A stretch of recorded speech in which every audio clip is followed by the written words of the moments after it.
მოგესალმებით მეგობრებო, იმედია მეოთხე ცდაზე მაინც შესაძლებელი გახდება YouTube live-ის ჩართვა. მინდა უპასუხო იმ კატეგორია ადამიანებს, რომელი კატეგორია ადამიანებიც მიზნაუნებურად ზომბირებულები არიან და რო კითხო ყველაზე დიდი სიბრძნე გააჩნიათ და ისტორიიდან აზროვნება გააჩნიათ და შაჰ-აბასის და წანისის ომს დაასწევენ და რო გადაყვე აგერ უახლეს ისტორიას და რა გაგვიკეთა ისრაელმა და რატო გაგვიკეთა და რისთვის გაგვიკეთა, ამაზე პასუხი არ გააჩნიათ და ჩემ სოციალურ ქსელში დავწერე ელემენტარული კითხვა, რომ თუ შეიძლება დამისახელეთ უკანასკნელი 200 წლის მანძილზე როდის განხორციელდა ისტორიული ფაქტი, როდესაც ირანი თავს დაესხა ვინმეს თქვა და ახსენებენ 100,000 მოწამის და გორგასლის პერიოდს, რა შვაშია ახლა ეს 200 წელიწადთან მე ვერ ხვდები სიმართლე გითხრა, ისე როგორც ვერ ხვდება ნორმალური ადამიანი. არ ვაპირებ სიმართლე გითხრათ, ახლა ამ ლაივში დავიწყო განხილვა იმ საკითხებთან დაკავშირებით, რომელი საკითხებიც ეხება ამან დაბომბა, იმან დაბომბა, ასე მოხდა, ისე მოხდა, აზრი არ აქვს ამ ყველაფერს, ომი მიმდინარეობს, ერთი მხარეც და მეორე მხარეც ცდილობს მიაყენოს ერთი მეორეს მაქსიმალურად დიდი ზიანი. ფაქტია ის, რომ ამათთვის რო გეკითხა, პირველი დღის შემდეგ განადგურებული იყო მთლიანად ირანული საფრთხე და საერთოდ ირანი აღარ არსებობდა და ამათ ვინ შეეხებოდა. დღეს ვესაუბრე რამოდენიმე ადამიანს ისრაელში და ის გავრცელებული კადრები, რომელიც მოდის ტელეგრამიდან, ფაქტია დასტურდება, რომ ყოველ წამწუთს არის ჩართული განგაშის სირენა და საერთოდ პარალიზებული არის დედაქალაქი ისრაელის. რა ვქნა ქალბატონო, ახლა როგორც ისმის, ისე ისმის. ხმა მეტნაირი საშუალება არ მაქვს. რა ტელეფონიც არის, საერთოდ ვერ შემოვდიოდი ლაივში 4 ჯერ ვცადე და თუ შეიძლება მოისმინეთ თუ არა და ხმის გასწორება გამორიცხულია ახლა. ძალიან დიდი უბედურება ხდება როგორც ერთ მხარეს, ისე მეორე მხარეს. იღუპება ადამიანები, არის დიდი ადამიანური მსხვერპლი, არის მატერიალური ზარალი და უამრავი სხვა რამე, რაც შეიძლება ახლდეს ომს. თუმცა ქართველებში ახლა რო იკითხო, რა პრობლემაა, კაცო, აგერ ახლა რუსთავი ორს უყურებდი, სანამ შემოვიდოდი ლაივში და ნათია ლაზაშვილი და ისინი ამტკიცებენ, რომ თურმე ასე არაა საქმე, სხვანაირადაა. ეს იმის შედეგი არის, რომ საქართველოში ინფორმაციას ვინც ავრცელებს, აბსოლუტურად ყველა არის მართული. და რა ინფორმაციასაც ჩაუშვებენ სატელევიზიო ბადეში, შემდეგ მოსახლეობის მოწამვლა ხდება ასე და საქართველოში არსებული მთელი საინფორმაციო საშუალებები, ეს ყველა არის ლიბერასტულ, პიდარასტულ, შიგმე დასავლეთე სასტავი, რომელიც ავრცელებს ახლა ამ ინფორმაციას და ხალხო არ არის საქმე ეგრე. არ არის საქმე ეგრე. საქმე არის უფრო რთულად და ბევრად უარესად. ფაქტია ის, რომ ომი გადადის სხვა ფაზაში, რომელი ფაზაც ითვალისწინებს იმას, რომ მაქსიმალურად ერთი მხარე და მეორე მხარე იქნას რამენაირად ბოლომდე სამხედრო თვალსაზრისით ამოწურული. არ ვიცი, რისი იმედი აქვთ ებრაელებს, იმიტომ რომ წარმოიდგინეთ, რომ ისრაელი მთლიანად მთელი იმერეთის ხელა არის, ცოტა დიდი არის და უპირისპირდება 20 ჯერ მეტი საქართველოს ტერიტორიას, ასე რომ ვთქვათ, პლუს 95 მილიონი მოსახლეობით და ესე იგი თურმე ამ პატარა წარმონაქმნა შეიძლება კაპიტულაცია გაუკეთოს აი ამ ხელა ქვეყანას, თავისი იდეოლოგიით, თავისი შეიარაღებით.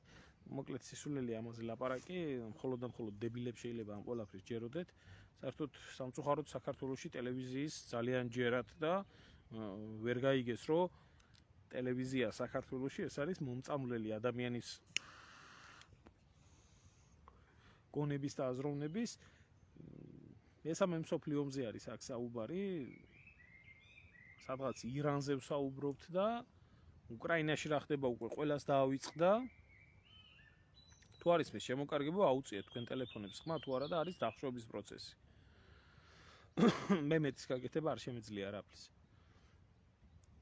უკრაინაში რა უბედურებები ხდება და როგორ ხდება და რანაირად ხდება ეს ცალკე თემა არის და საინტერესო ინფორმაცია მინდა მივაწოდო დღეს ჩემს აუდიტორიას იმის შესახებ, რომ მთელი ბალტიისპირეთის ქვეყნები გადავიდნენ ეგრეთ წოდებული ლოგისტიკის რეჟიმზე. ლოგისტიკის რეჟიმი რას ნიშნავს? ნიშნავს იმას, რომ მთელი ლიტვა, ლატვია, ესტონეთის ამ ქვეყნების სამედიცინო ინფრასტრუქტურა გადასული არის იმაზე, რომ სამედიცინო ინფრასტრუქტურა იყოს მოწყობილი როგორც ჰოსპიტალები. ჰოსპიტალები, ანუ ზურგის შემოწმება ხდება ომის შემთხვევაში რუსეთთან, რომ მაქსიმალურად უზრუნველყოფილი იყვნენ ჯარისკაცები სამედიცინო მომსახურებით, დაჭრილებიდან დახოცილები, მორგები თავისთავად.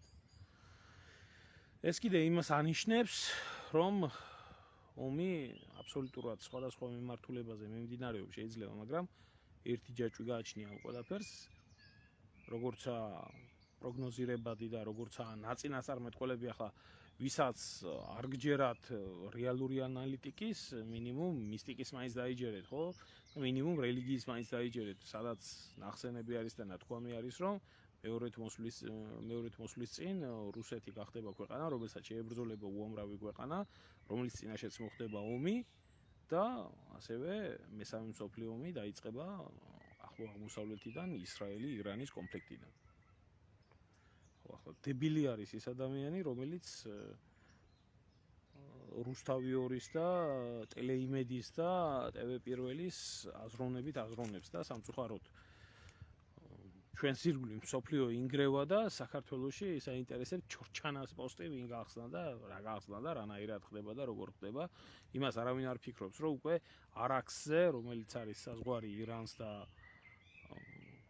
აზერბაიჯანს და სომხეთს შორის, უკვე მომდგარი არიან დევნილები და იწყებენ დევნილები შემოსვლას. მაგრამ დღეს მინდოდა მესაუბრა ხალხთან კონკრეტულ სამხედრო საკითხთან დაკავშირებით, რომ ხო რა ვქნა, შემოკარგებო, რომ ცუდად ისმის ახლა, რა ვქნა? 4ჯერ ვცადე ჩამერთო ლაივი, არ გამოვიდა და როგორ ჩაერთო, ისე ჩაერთო და მე რა ვქნა? გათიშეთ, ნუ მისმენთ და გაბრძანდით ბატონო და სხვას მოусმინეთ, ან YouTube-ის არხზე შემობრძანდით და როდესაც ავტვირთა ვიდეოს, მაშინ იქნება უკეთესი ჟღერადობა ხმის და მოусმინეთ. ასე ხდება და რა გიყოთ? ძალიან ბევრს აინტერესებდა ის ფაქტი, რომ ამერიკის შეერთებული შტატები აუცილებლად ჩაერთვებოდნენ ომში და სახმელეთო ოპერაცია, რომელზეც მე დაწყების მომენტიდან ვთქვი, რომ გამორიცხული არის ირანში განხორციელდეს ქვეითის სამხედრო ოპერაცია. ოპერაცია, რომელსაც ჩვეულებრივი სტანდარტული ომის სახე გააჩნია, ანუ ქვეითები, ტანკები, артиლერია და ასე შემდეგ. ნუ რატომ არის შეუძლებელი ეს ხალხისთვის გაუგებარი დარჩა დღემდე და აქედან გამომდინარე მინდა აუხსნა, იმიტომ რომ სამხედრო საქმის მცოდნე ძალიან ცოტა არის და ვინც არიან ეგრეთ წოდებული სამხედრო ექსპერტები საქართველოში, რომ უკითხო, რა ვიცი, რუსეთს ტანკი არ აყავს, ავიაცია არ აყავს, ირანი განადგურებულია, ასე შემდეგ, ისე შემდეგ. მოკლედ, რასთან დაკავშირებით მინდა საუბარი? მინდა საუბარი იმ საკითხთან დაკავშირებით, რომ რატომ არის გამორიცხული, რომელიც მე პირადად განვაცხადე, რომ ირანში შეუძლებელი არის მოხდეს შეჭრა სამხედრო ოპერაციის, ისე როგორც განხორციელდა ერაყში. ეს არის გამორიცხული. 1% არა ამის შანსი. იმიტომ რომ ტერიტორია, გეოგრაფიული მდებარეობა, ქვეყანაში არსებული პოლიტიკური სიტუაცია, იდეოლოგიური სიტუაცია, რაც იყო ერაყში 2003-2002 წელს, რადიკალურად განსხვავდება იმასთან დაკავშირებით, რაც არის ირანში. პირველი თავარი ის, რომ ირანში გეოგრაფიული მდებარეობა თვითონ ირანის არის რადიკალურად განსხვავებული ვიდრე ეს ქვეყნები. იმიტომ რომ ირანის ტერიტორია საქართველოს არ იყოს, არის ძალიან მთაგორიანი. ძალიან მთაგორიანი არის ეს ტერიტორია.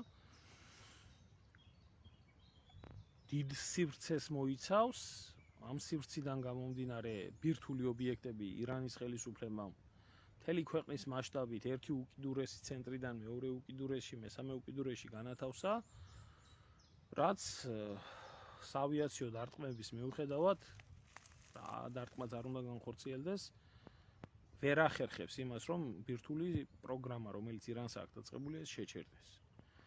თუ კი ვინმეს უნდა ირანში რეალურად ბირთვული პროგრამა შეაჩეროს, მაშინ უნდა მოხდეს ირანის უშუალოდ ისეთი ოკუპაცია, როგორი ოკუპაციაც თავის დროზე განხორციელდა ერაყში, როგორი ოკუპაციაც განხორციელდა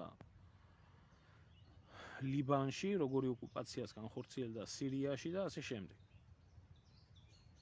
მაგრამ ირანის გეოგრაფიული მდებარეობა ერთ-ერთი მთავარი პრობლემა არის იმისი, რომ მისი რელიეფი არ იძლევა მის საშუალებას. არის ძალიან რთული რელიეფი, სადაც სხვადასხვა ტომის, სხვადასხვა ეთნიკური წარმომავლობის ადამიანები ცხოვრობენ და ისინი თვლიან, რომ ისინი არიან შვილები ირანის ისლამური სახელმწიფოსიდან, მზად არიან ამისთვის იომო. მეორე ფაქტორი. ერაყიდან, სირიიდან, ლივიიდან, რა ვიცი, კიდე სხვა ქვეყნებიდან განსხვავებით, რომლის ოკუპაციებიც აქამდე მოხდა, ირანი არის სწორხაზოვნად ერთი იდეოლოგიის, ერთი აზროვნების პოლიტიკური, ეკონომიკური და სახელმწიფო იდეოლოგიის მომხრე. ეს არის რელიგიური სახელმწიფო, ეს არ არის რაღაცა სეკულარული სახელმწიფო ან ლიბერაშტული სახელმწიფო ან რაღაც. ეს არის მკაცრად რელიგიური სახელმწიფო, რომელმაც თავის იდეოლოგიაში მოაქცია სხვადასხვა ეთნიკური ჯგუფის, სხვადასხვა ასე რომ ვთქვათ, ეთნოფსიქიკის ადამიანების შეკრა. იმისთვის, რომ ირანში განხორციელდეს ინტერვენცია, რადგანაც ასე გაინტერესებდათ სახმელეთო ჯარების, რომ ჯარი შეიჭრეს, ისე როგორც შეიჭრა ერაყში და დაამხეს სადამ ჰუსეინი, დღეს სხვათა შორის ისრაელის მინისტრებმა განაცხადეს ეს განცხადება გააკეთეს, რომ სადამ ჰუსეინი გაახსენეს ირანის სულიერ ლიდერს. იმისთვის, რომ განხორციელდეს ირანში სამხედრო ქვეითი ოპერაცია, როგორც არის დათვლილი, აი დამუშავებული, უნდა არსებობდეს, არ აქვს მნიშვნელობა ეს ამერიკელების იქნება, არ აქვს მნიშვნელობა ებრაელების იქნება, ვისი იქნება, აი ზოგადად ძალიან მოტივირებული, კბილებამდე შეიარაღებული, სულ მინიმუმ, აი სრულად მინიმუმს ვამბობ, 250,000 შემტევი ქვეითი ჯარისკაცი არის საჭირო. რომელსაც შეიძლება იარაღის ხელში აღება, ექნება უზრუნველყოფა მომარაგება, შეიჭრება და ავიაცია კი არ დაბომბავს იმ ბირთვულ რეაქტორებს. ჯარისკაცები შევლიან და დაიკავებენ უშუალოდ ამ ადგილებს. 250,000 ეს როგორი შეფასებით, იცი? აი, სულ მინიმუმ. და როდესაც შემტევი ჯგუფი არის 250,000 საერთოდ ოპერაციაში, დაახლოებით ერთი 250,000 მინიმუმ ზურგის სამსახურზე მუშაობს, რომელიც ქმნის დაჭრილების გამოყვანის, საკვების, საწვავსაპოხი საშუალებების და სხვა უამრავი რამის უზრუნველყოფას, რასაც ომის შემთხვევაში არმია სჭირდება. მოკლედ, ასე ვთქვათ, ისე ვთქვათ, დაახლოებით მილიონიანი არმია საჭირო არის სულ მინიმუმ იმისთვის, რომ ომი იქნას რეალიზებული ქვეითის დონეზე, მიწის დონეზე არ აქვს მნიშვნელობა ეს იქნება ამერიკის, ეს იქნება ისრაელის, მოდი ვთქვათ, ისრაელის. ვთქვათ და მილიონი ებრაელი იარაღით ხელში, ტანკებზე, артиლერიით, თავისი სრული ყველაფრით შეიჭრა ირანში და იპყრობს მთელ ირანს კი არა, აქ მთელ ტერიტორიის კონტროლზე კი არ არის საუბარი. მინიმუმ აი იმ ობიექტებზე, რომელი ობიექტებიც გააჩნია ირანს. ვის აქვს ამ ყველაფრის ფუფუნება? რომელ ქვეყანას გააჩნია და აქ არის მინიმუმზე საუბარი და საუბარი არის დაკავებაზე. აქ არ არის საუბარი იმაზე, რომ ახლა დაიკავე ერთი არის, მაგრამ შეინარჩუნებ მეორე.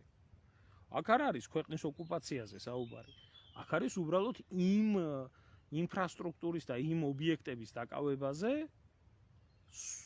სრულად მინიმუმი, აი 250,000 ჯარისკაცი.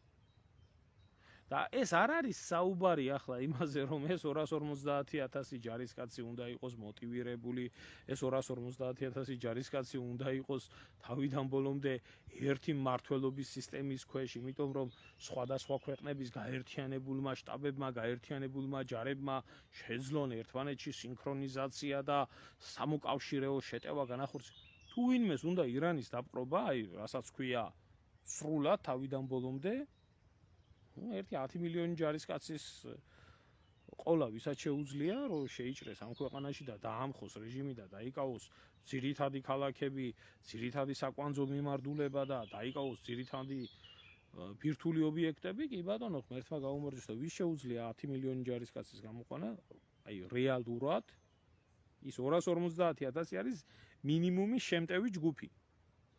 ვინ შეძლებს ამას? ნეთანიაჰუ და მისი ისინი, რა ქვია, აკაცუკები? აი ელემენტარულს გეუბნენ. ეს ხო გამორიცხულია ხალხო. 1% არა ამის შანსი. ამის ფუფუნება შეიძლება მიეცა საკუთარი თავისთვის ისიც მილიონნახევრიანი არმიით რუსეთს, რომელიც შეიჭრა უკრაინაში, თუმცა სიმართლე უნდა ვთქვათ, შეჭრის მომენტში რუსული არმია ბევრად ნაკლები იყო, ვიდრე უკრაინის უშუალოდ მებრძოლი ჯგუფი და მერე დაიწყეს ამ ყველაფრის მობილიზება, მერე დაიწყეს ამ ყველაფრის მომართვა, ზურგის დალაგება, თვითონ გენშტაბში რამდენი 1000 პრობლემა შეიქმნა და ასე შემდეგ და მათ შეძლეს ეს ყველაფერი. რომ ამ ყველაფრის მიანხედი გაეკეთებიათ და ეს ყველაფერი ხდება, როდესაც ერთი სახელმწიფო მეორე სახელმწიფოს სახმელეთო საზღვარში იმყოფება. და აქ არ არის საუბარი, რომ ერთი სახელმწიფო არის ოკეანის გაღმა, რომლის ჩართვაც არის იდეაში, ან დანარჩენი სამხედრო გაერთიანება, თუნდაც მთელი ნატო აიღეთ და განლაგებული არის სადღაც ევროპის კონტინენტზე და ომი მიმდინარეობს სპარსეთის ყურეში და დარჩენილი არის ისრაელი, რომელსაც ყველამტერი ყავს ირგვლივ. ამას რომელი ნორმალური ადამიანი გაიფიქრებს იმისთვის, რომ ასეთი რაღაცა არის შესაძლებელი. ან ვის აქვს ამის ფუფუნება, რომ ამხელა შეიარაღებული, ამხელა ფუფუნება თავის დროზე ჰიტლერს არ ქონდა. არ ქონდა. ამიტომ დაიჯახენ იმხელა ძალას, მე ამ დებილებს რომ უხსნი, რომლებიც ახლა ჩამჯდარი არიან და ეს დაიბომბა, ის დაიბომბა და აფრიალებენ ამ ინფორმაციას. იდიოტიზმია ხალხო ეს ყველაფერი. ვის აქვს ამის ფუფუნება? და თან თქვენ არა გაქვთ საქმე ისეთ სახელმწიფოსთან კიდე ერთხელ ხაზს უსვამ, რომ ეს საქმე არა ისეთ სახელმწიფოსთან, რომელიც არის სეკულარული, ლიბერალისტული, დემოკრატიული, ეს არის მკაცრად იდეოლოგიზირებული სახელმწიფო, რომელსაც ყავს სულიერი ლიდერი, რომლის 95 მილიონი მოსახლეობის 70% არის ახალგაზრდა, რომელსაც იარაღის ხელში აღება შეუძლია და რომელსაც შენ კამფეტებით და იმითი ნარკოტიკებით და მსგავსი რამეებით ვერ გამოაშტერებ. და თქვენ გიდათ ასეთ სახელმწიფოში, მე ახლა საუბარი მაქვს იმ კატეგორია ადამიანებზე, რომ მკითხო, რომ უკაცრავად. რომ მკითხო, რომ რაღაცა გაიგება ამ ყველაფრის და იძახიან, რომ როდის თეირანში აფრიალდება ისრაელის დროშა და ასე შემდეგ. ეს ერთ ქვეყანაზე არის საუბარი და ამას ახლა დავუმატოთ ჩვენ რელიგიური მიმართულების ქვეყნები, რომლებიც სოლიდარულები არიან ირანთან.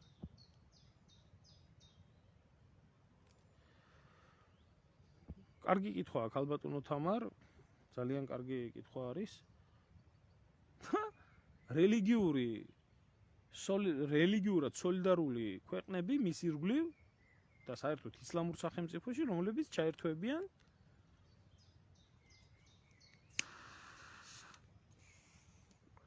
ამ ომში და გამოცხადდეს შეიძლება ჯიჰადი. აზრზე ხართ ხალხო რა მასშტაბებზეა საუბარი? აქ მესამე მსოფლიო ომი მარტო ახლო აღმოსავლეთში შეიძლება მოხდეს, თუ ვინმე გაბედავს, რომ ამ ომს მიცეს კლასიკური ომის სახე. თუ არა სხვა ვარიანტით, ასე რომ ვთქვათ, თქვენ ვერანაირად ვერ გააჩერებთ ირანის ბირთვულ პროგრამას. არ გამოვა ეს, იმიტომ რომ ირანს გააჩნია ასობით ობიექტი, რომელიც აქ ამ დებილებს რო კითხო, ბირთვული პროგრამა ეს მარტო ბირთვული იარაღია. ბირთვული პროგრამა არის უზარმაზარი პროექტი, რომელიც ითვალისწინებს მინიმუმ ატომურ ენერგეტიკას, რომელიც ითვალისწინებს ასევე სამედიცინო მიმართულებას და უამრავ სხვა რამეს, რომლის ინფრასტრუქტურაც მოწყობილია მთელი ირანის მასშტაბით. და ეს არის დამოუკიდებელი, ვიღაცის ისეთი სურაგაციული ბირთვული პროგრამა კი არა, როგორც ისრაელს გააჩნია, რომ გადასცეს ბომბები, გადასცეს ბაზა და დაიწყეს ისა რა ქვია. ჩხიგინი იქ, რომ აი ბომბი ჩამოიტანე, შევინახო აქ სადღაც საცავში. ესენი ქმნიან ნოლიდან ამ ყველაფერს. და ამაზე იხარჯება უზარმაზარი თანხები 10 წლეულობის განმავლობაში, განსაკუთრებით ბოლო 25 წლის მანძილზე. და თქვენ შეგიძლიათ რომ წარმოიდგინოთ, რომ ეს პროგრამა და ეს ქვეყანა იქნება დანგრეული? ვაი თქვენ პატრონს ვიძიო. მე მეცინება ასეთ დაბალ დონეზე, ასეთ გაუნათლებლობაზე. ან ვინმეს წარმოგიდგენიათ, რომ მსგავსი ინფრასტრუქტურის და მსგავსი შეიარაღების ქვეყანა შეიძლება და მსგავსი იდეოლოგიის ქვეყანა თქვენ შეგიძლიათ მის რა ქვია საავიაციო დარტყმებით გაანადგუროთ? არა, რეალურად ვეკითხები, იმიტომ რომ ხალხმა არ იცის აქ რასთანაა საქმე. ხალხს ირანი გონია ლიბია, ხალხს ირანი გონია სირია, ხალხს ირანი გონია ერაყი.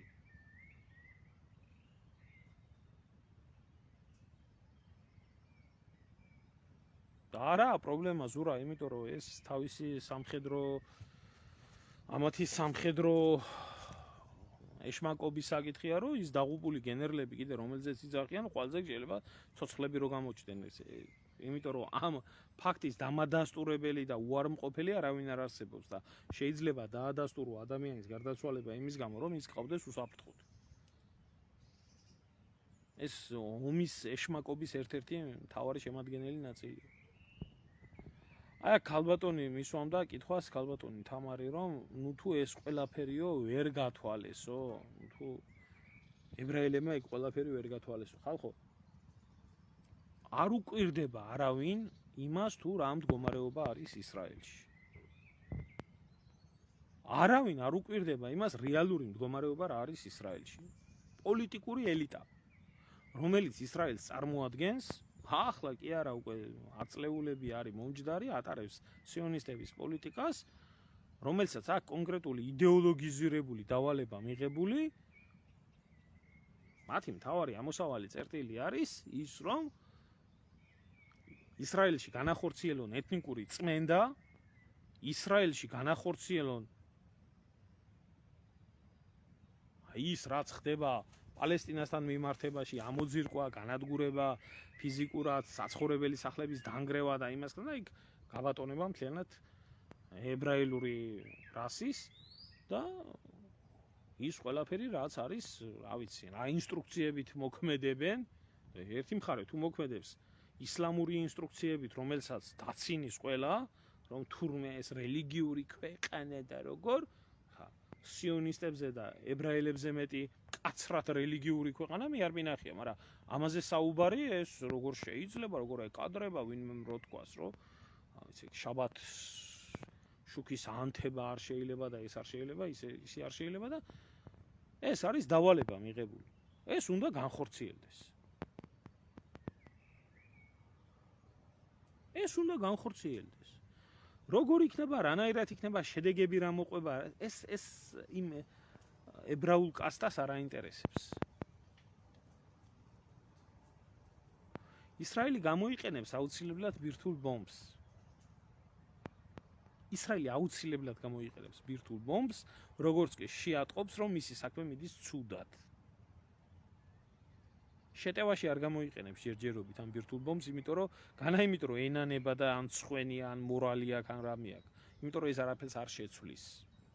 ამერიკელების ჩართვაც კი უშუალოდ ამ ომში არაფერს არ შეცვლის. უფრო გაართულებს, თუ უნდა დაიღუპოს 10 ადამიანი, დაიღუპება 100 ადამიანი.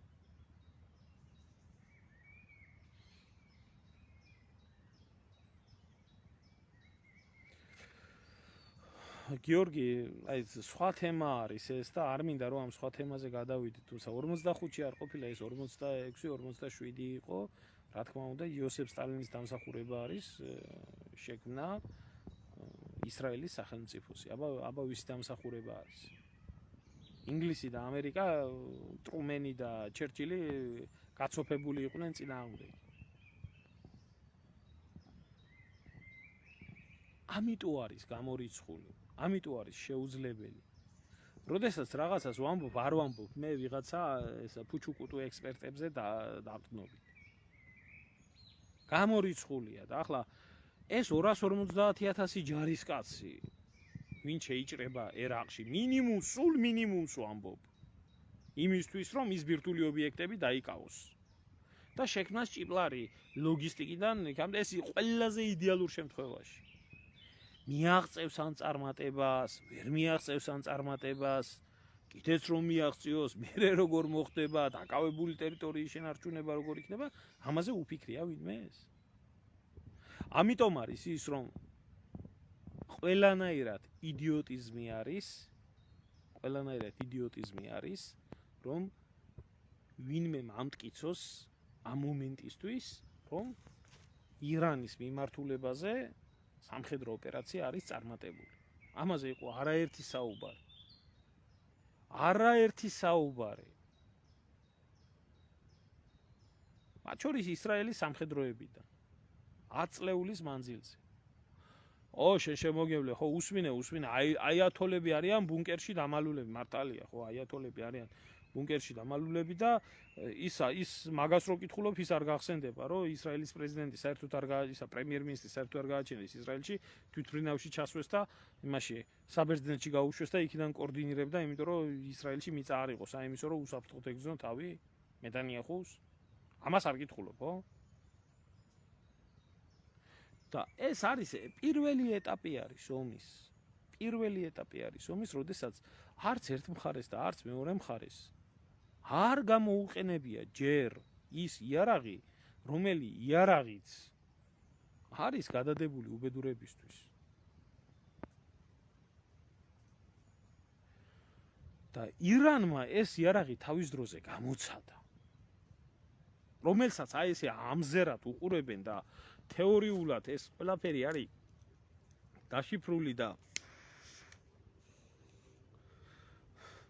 არ არის ჯერჯერობით არ ყოფილა ერთი ნორმალური განხილვა ჯამთელად ქართულ ტელესივრცეში, რომ დამჯდარიყო სამხედრო ექსპერტები, აღმოსავლეთ მცოდნეები, მით უმეტეს რომ თბილისის და საქართველოს განსაკუთრებით ძლიერი აღმოსავლეთ მცოდნეობის სკოლა ჰქონდა.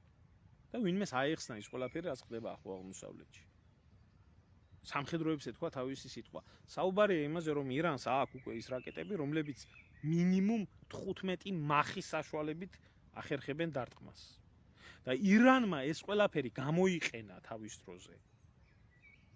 გამოიყენა ეს ყველაფერი სირიაში, გამოიყენა თავის დროზე. გამოიყენა თავის დროზე საუდის არაბეთში, როდესაც ნავთობ გადამამუშავებელ ჭაბურღილებს დაარტყეს.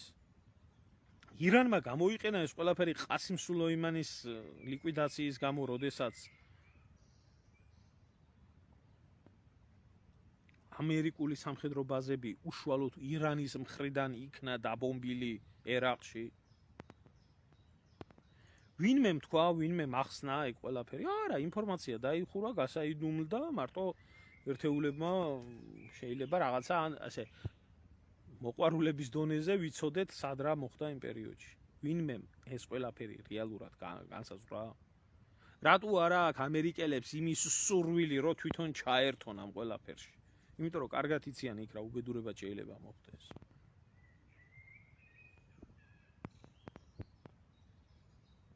ხო და თუ ქართულ ტელევიზიაში ქართული იმას რა ქვია ფეხბურთის თამაშს ვერ აჩვენებენ და ვერ განიხილავენ სოფლიო პოლიტიკის განხილვის მოსმენას დაანებეთ თავი და ნუ დაუჯერებთ. ხო, ჩასვრილი არიან ბიჭო, ესე იგი ირანის მეთაურები და სადღაც არიან სამალავებში შეყრილი. მაგრამ რატომღაც ისრაელში არის გამოცხადებული, პარალიზებული არის მთელი თელ-ავივი? რატომღაც ისე ხდება, რომ პრემიერ-მინისტრი ქვეყნიდან გარბის და სხვა ქვეყნიდან ხელმძღვანელობს ამ ყველაფერს?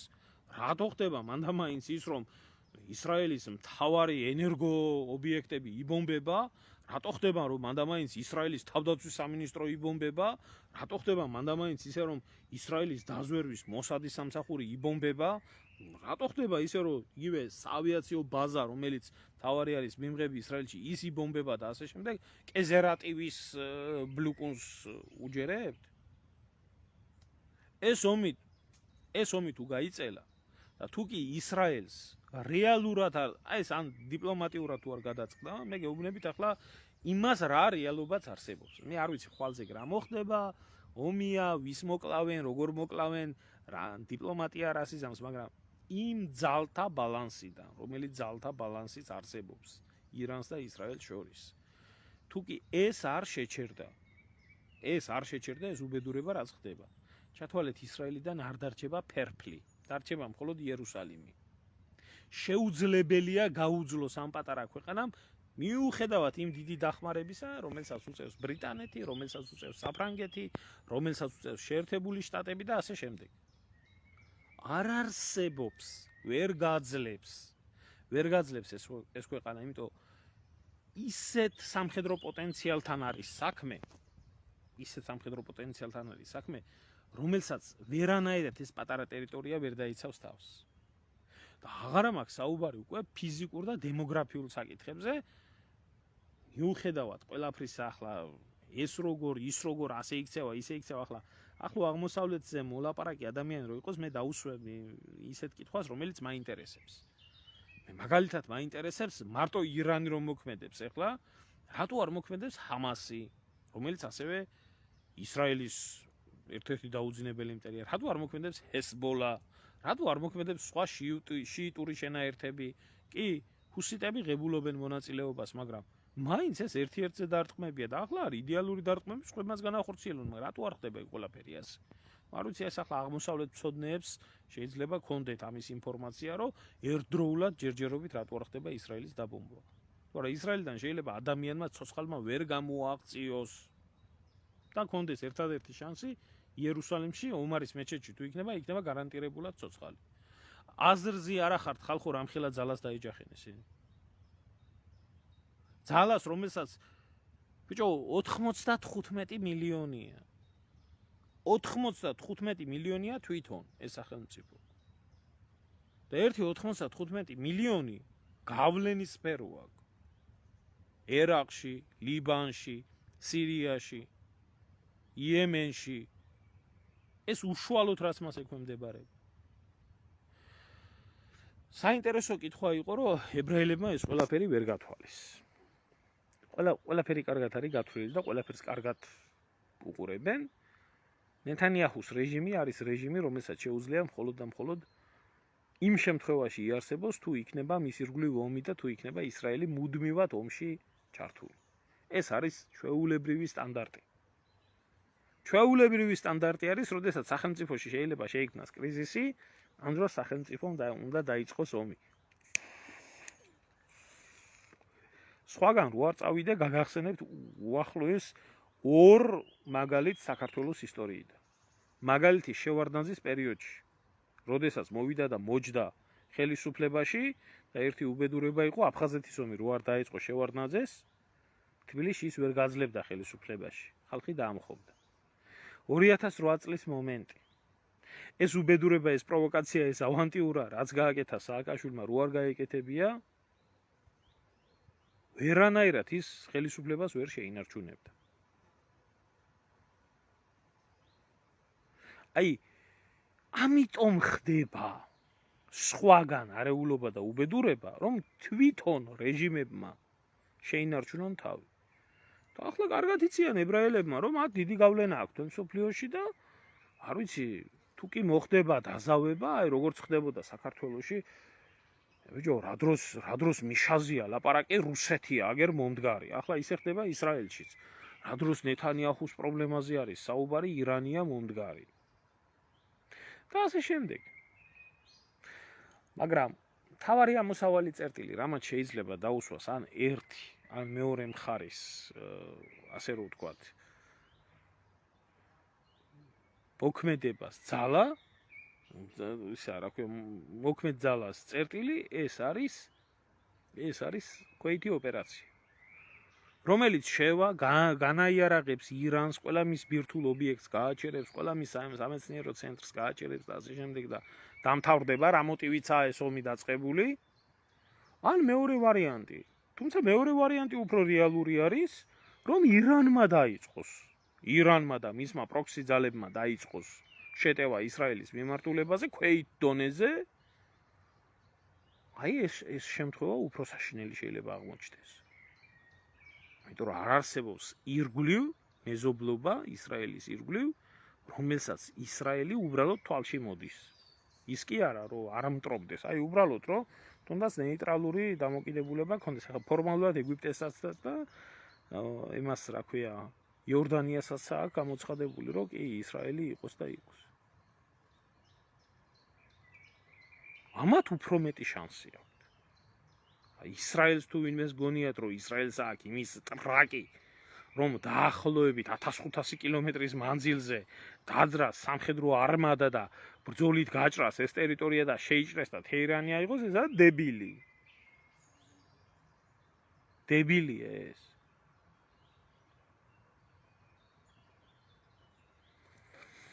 არ ვიცი, შემოძმაო, მაგის სხვა მომენტია და სხვა კონტექსტი არის.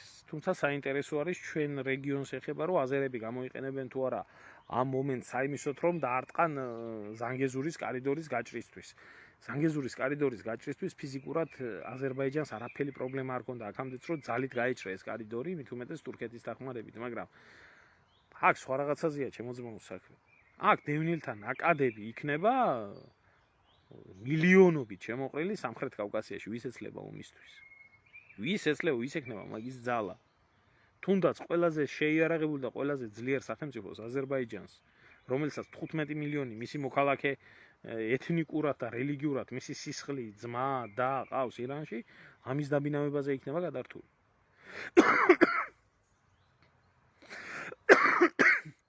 ჩვენ 45,000 ქართველი გვყავს ფერეიდანში და რავი ზოგიერთი იმას კითხვას ვამს, მივიღოთ თუ არ მივიღოთ, აბა რა უნდა უქნათ, ახლა უნდა დატოვოთ გარეთ?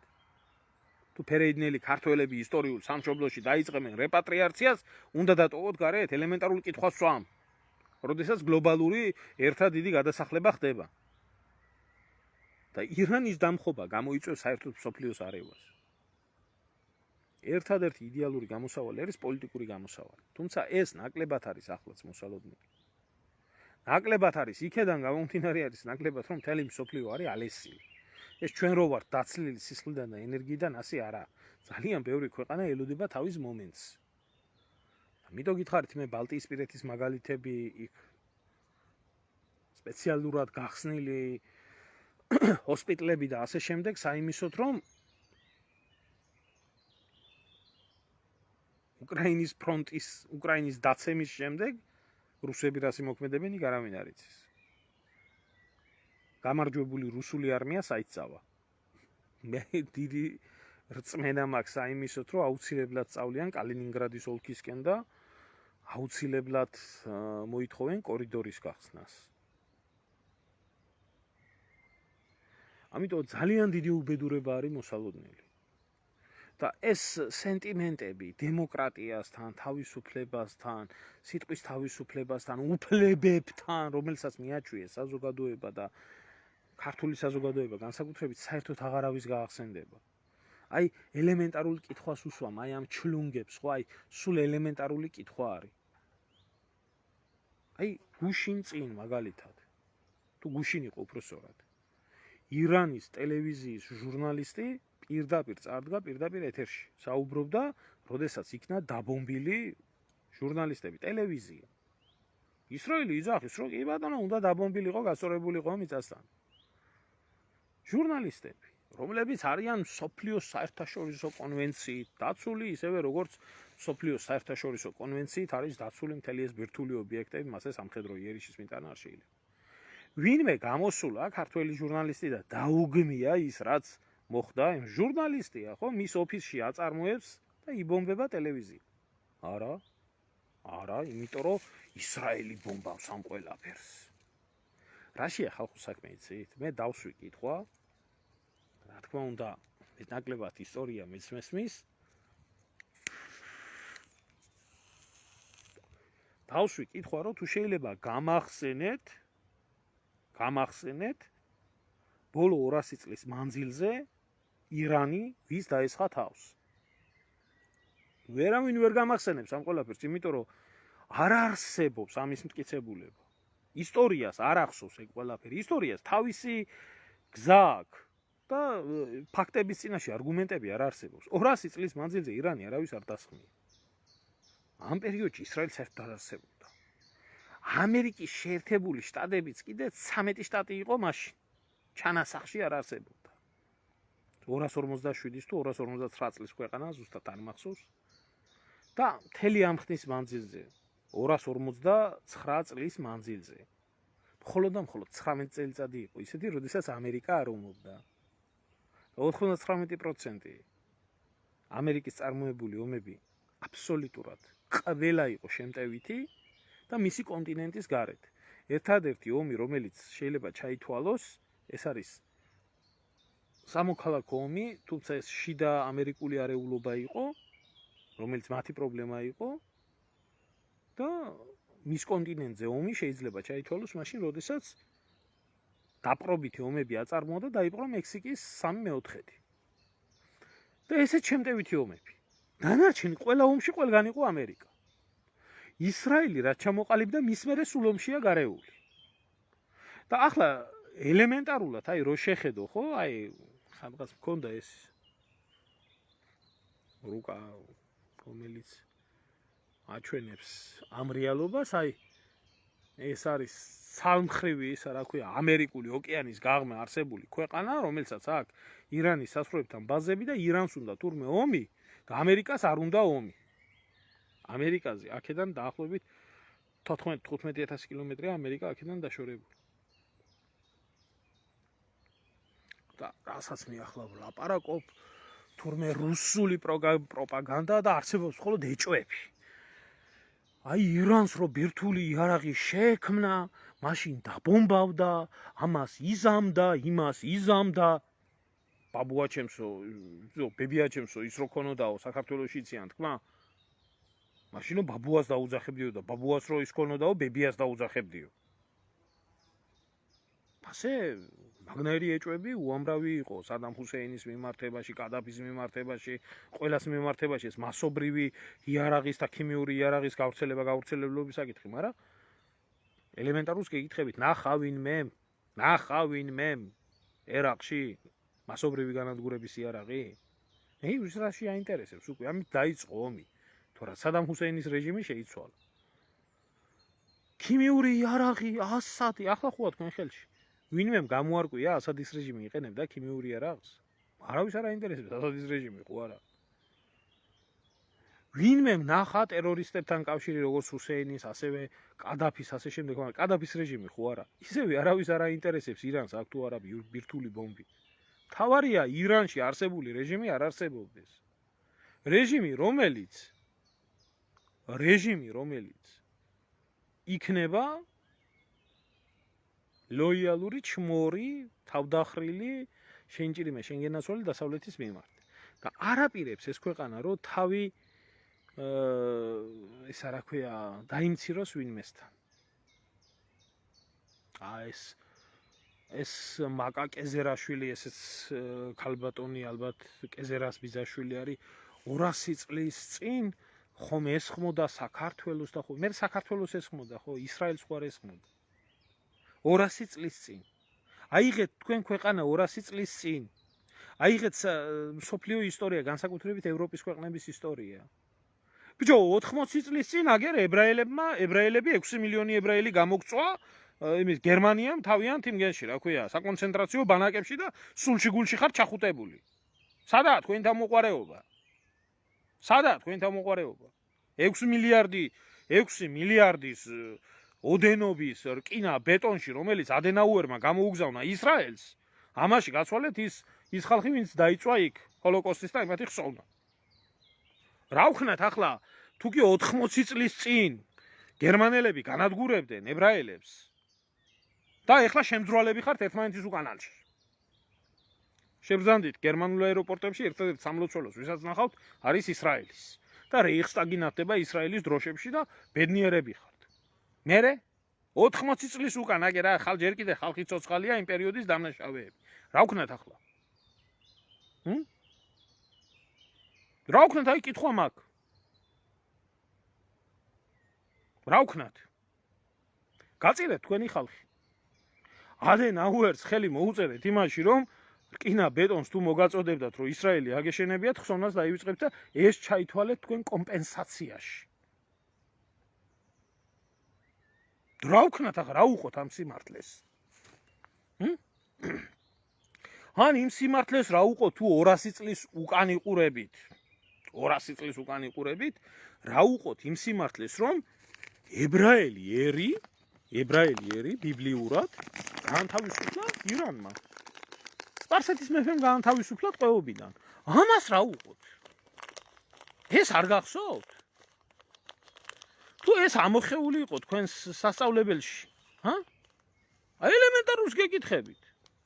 და კეზერაშვილი ხარ ახლა, ალბათ იმ დიდი კეზერას ახლობელი ხარ. ხო? 17 წლის უკან რო გვიღალა და ისრაელმა ამას რა უყოთ? რა უყოთ ამას 17 წლის უკან, როდესაც ისრაელმა არ გადმოგცა ჩვენ ესა რა ქვია შეიარაღება, რომელიც მოგვაწოდა ტექნიკა და შეიარაღების გაყიდვაზე უარი გვითხრა. რა უყოთ ახლა ჩვენ ისრაელს, რომელმაც ჰერმესები, რომელიც გადმოგცა, მისი კოდები გვიღალატა და რუსებს მიცა. რა უყოთ ახლა ჩვენ ებრაელებს, რომლებმაც გვიჩივლეს კიდე და 25 მილიონი გადაგვახტევიეს იმაში, რომ ომწაგებულ ქვეყანას კიდე იქეთ გადაგვახტევიეს ფული ღალატში. რა უყოთ ახლა ჩვენ? რა უყოთ ახლა ამ თქვენ არაადამიანობას და ამ თქვენ არაკაცობას, რა უყოთ და არაკალობას?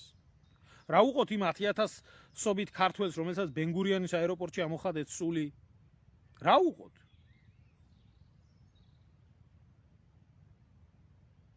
აი ელემენტარულს გეკითხებით, რა უყოთ ამ ყველაფერს?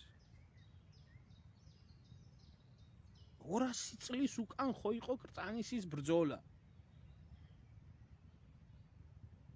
რა უყოთ ამას? კი, იყო, მე რა ვქნათ ახლა. და თქვენ ებრაელები რატო არა ხართ მადლიერების, სპარსელების, რომლებმაც გაგათავისუფლათ ტყვეობიდან? ამას რა უყოთ? რატო არა ხართ? რატო ესხმეთ იმ ქვეყანას თავს? რატო არა ხართ მადლიერი ქართველების, რომლებმაც 26 საუკუნე მიგიღეს, შეგიფარეს, გასვეს, გაჭამეს, თავზე ხელი გადაგისვეს? რატო არა ხართ მადლიერი იმ ქართველის, ვინც შეგიქმნათ სახელმწიფო? სტალინის. რატო არა ხართ იმ ქართველების მადლიერები, რომლებმაც 10,000-ობით თქვენი მოძმე ებრაელები გადაარჩინა იმიდან საკონცენტრაციო ბანაკებიდან ომი მოიგო და საერთოდ ამაზე ზედმეტია ლაპარაკი, მაგრამ იქეთ მხარესაც ვინც იყო ქართველები შალვა მაღლაკელიძის თამადობით და უამრავი ებრაელი გადაგარჩინათ, გრიგოლ ფერაძეზეა საუბარი, ეს მაშინ, როდესაც თქვენი ებრაელობა, რომელიც ევროპიდან გარბოდა, კანადამ არ მიიღო და უკან გამოაბრუნა იმაში, რა ქვია. და ხახაში ჩაუგდო იმას, რა ქვია. ჰიტლერს. რა უყოთ ამას? რა ვქნათ? ამერიკელმა ებრაელებმა ხო არა უნთეს მწვანე ევროპელი ებრაელების დაწვას და განადგურებას, იმიტომ რომ ეს სტატუსი ქონოდა ებრაელებს და 6 მილიონი ებრაელი არ შეიწყალეს. შემთხვევით ხო არ წამოგაძახათ მაგი ლავროვმა, რომ ჰიტლერის ებრაელი იყო. რა ვქნათ ახლა, აი რა უყოთ ქალბატონო კეზერაშვილი ამ ყველაფერს. და თუ გონიათ რომ ყველა დებილია და ეს თქვენი საქციელი არავინ არ იცის ირგვლივ. და ძმობას მე, რომელ ძმობას მეფიცებით? შენმა მეგვარემ, იმან რა ქვია, კეზერაშვილმა, რომელსაც გაძარცვა ქართული ჯარჯიბეში ჩაიდო ყველაფერი და დატყდა? და ახლა აკოთებს სიტუაციას ქვეყანაში? იაკობაშვილმა, რომელმაც გაყიდა აფხაზეთის და სამაჩაბლო სააკოვთან ერთმად? ხო, არ ვიცი ახლა ებრაელი იყო თუ არ იყო ებრაელი, შემოძმაო რო ატეხეს ერთი ცივილკივილი, რომ ესო რა ქვიაო ფაშიზმი უკრაინაში ვერ იქნებაო, იმიტომ რომ ებრაელი არის ზელენსკიო, რა იყო, მერეო ზელენსკი თუ არისო ებრაელიო, ჰიტლერის ებრაელი იყო. და ამაზე ატეხეს ერთი ცივილკივილი ებრაელებმა. უამრავი ფაშისტები ებრაული სისხლის იყვნენ, ეს ნახდათ ვიცი, ასე იყო. და ჰიტლერსაც ბები აყავდა ებრაელი, როგორც ვიცი. და ამათში კიდე რო გითხო, დედის მხრიდან ხდება გადაცემა მისი, რა ქვია. ხო, ასე იყო, რა ვქნათ ახლა? ხმა გაქვთ, თქვენ ხმა გაქვთ ამოსაღები? თქვენ ცოდვებს რატო არ უყურებთ?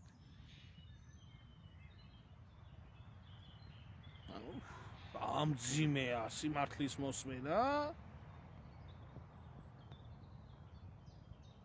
საქართველოში რო ვიყო, რას მეტყოდი ამ ნაირს? ვიყავი საქართველოში 39 წელს ვარ და 36 წელი საქართველოში ვიყავი და აქ რაში შემეკამათებოდია, დაწერე აგერ ვინმე მოგზდებს? დაწერე ვინმე ძალადობს შენზე? შემეკამათე. თუ ეს არაა სწორი. რატო უნდა მიყვარდეს მე ვინმე სხვა ქართველის გარდა? და რატო უნდა მასწავლიდეს მე ებრაელი ჭკუას, როდის მოხდა კრწანისის ბრძოლა, როდის მოხდა ჩრდილის ბრძოლა, როდის მოხდა დიდგორი, როდის მოხდა მარტყოფი, მარაბდი და ასე შემდეგ. შემეკამათე, დამისვი ერთი რა კითხვა გაქვს ამნაირი. საქართველოში რო ვიყო რა? სუსის ოფიცერი ხარ, ბრალდებას ამიყენებდი თუ რა?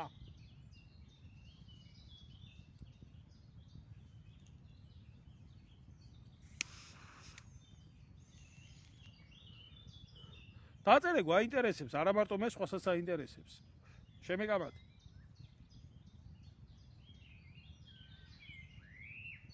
აგერ ამათი ბიჭო, ამათი თავის მარხვას რა. აგერ ახლა ისრაელში ყოფილა ესე ერთ-ერთი იმაში, აზერბაიჯანში ყოფილა ერთ-ერთი მინისტრი ისრაელის, თურმე აზერბაიჯანს კერავდა იმისთვის, რომ არეულობა რო იქნება ჩრდილო აზერბაიჯანი, რომ მიერთოთო და ჩაერთოთ ამ ყველაფერშიო და ალიევი ბრძენია მათგან განსხვავებით და არა ჩვენ მაგაში არ ჩავერევითო და ვერ გაფრინდა თვითფრინავით კატერით დატოვა ეს ტერიტორია. შეიძლება საქართველოზე მიცენ დერეფანი კიდე მაგსაც ცოდავს. ამერი უბედურება რამდენი ტრიალებს კიდე იმეს რა ქვია, ფარდის მიღმა. რა გინდათ ჩვენთან რა? აბა რაზე შემეკამათებოდი შედალოცვილო, რაზე არ ჭკუობ, იცი? მეუბნები ისეთ რაღაცას, რომ თურმე საქართველოში რო ვიყო შემეკამათებოდი და აქ რო ვარ ვერ მეკამათები და მაინტერესებს ლოგიკას ვერ ხვდები ამ ყველაფრისას. დამისვე შემოძმაო და აქცენ პასუხს და აგერ ხალხსაც აინტერესებს. 400 ადამიანი უყურებს ამას. 400 გაზიარება არ იქნება ამ ვიდეოს. ვიღაცამ რამე არ უთხრას. ზოგიერთი ლაიქის დასმას მე ერიდება, რომ ვიღაცამ არ დაინახოს.